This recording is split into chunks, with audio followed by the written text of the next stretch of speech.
करके आओ पंखे दोनों, जाओ फैन बंद करके आओ उधर के।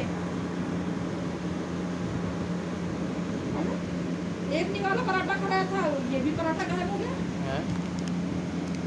क्या हुआ?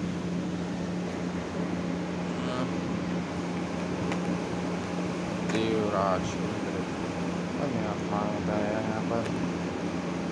माता का तुम जानते हो जो पराठे खाते हैं, आज के बाद कोई माता को प्यार नहीं मारेगा। क्या लगना ये आत्माएं हैं, उन्हें अपमान करा रहे हैं।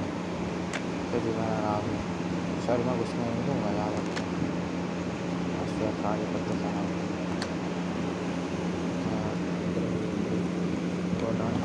माता करे आके खाएंगे, आके क्या खाएंगे? सब्जी वही खाने की आदत पड़ी है। क्या डाली तो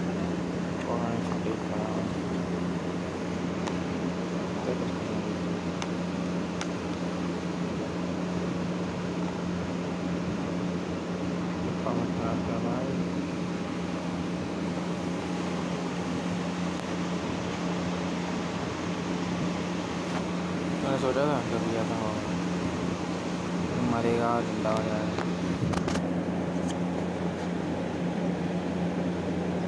अभी नहीं